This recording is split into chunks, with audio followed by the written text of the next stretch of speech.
have learned a lot with Training for Change in so many levels. As a human, as a facilitator, as a trainer, as an organizer, I cannot describe with words so many things that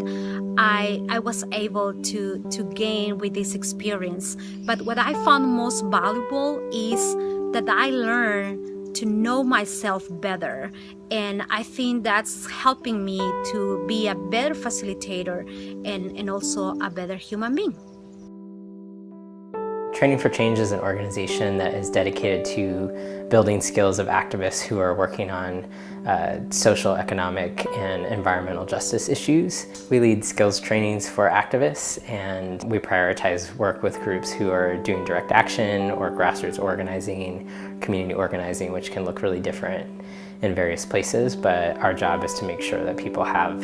the skills that they need to be able to organize effectively and to become good at facilitating and educating groups as they're doing that work. I've really learned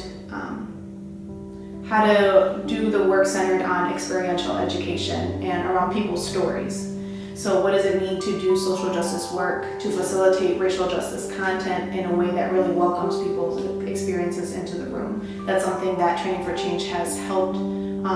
continues to, and has helped me develop so that I can infuse it into my work, to acknowledge different types of learning styles. So our folks that are visual or audio or that are kinesthetic learners, how do we take them into account when we're training? I am Nico Amador, and I'm the co-director of Training for Change. I'm also a trainer with Training for Change and the founder of the Judith Jones Fellowship for Trainers of Color.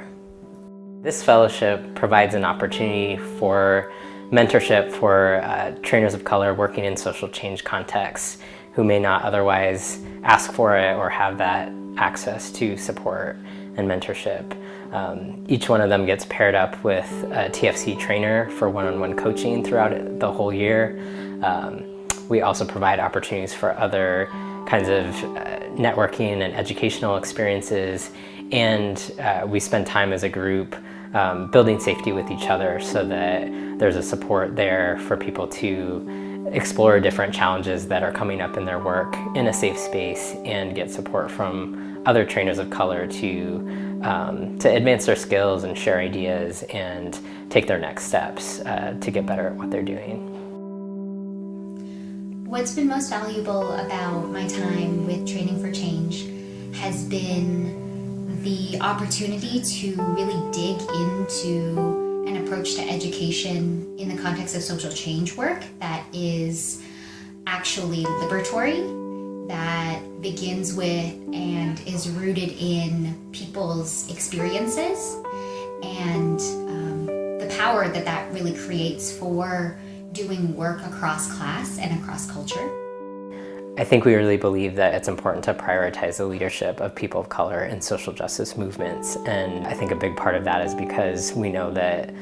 the impact of racism is such that people of color are often on the front lines of important social justice movements, whether it's an economic justice issue or an environmental issue or something that's directly connected to racism. We need people of color who can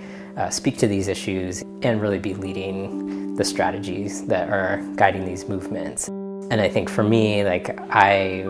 know that a lot of folks of color don't have mentors or don't have people who are supporting their work, and there's a lot of people who step into leadership often very quickly or at a very young age and are not often given a lot of support to be able to learn the skills that they need. And so this is a way of creating a little bit more support for people and a way to provide some of that mentorship and one-on-one coaching as people are still developing their skills as trainers and as organizers.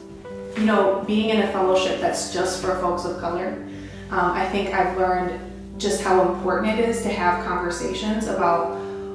what these things that we're fighting against, like what kind of effect they have on us,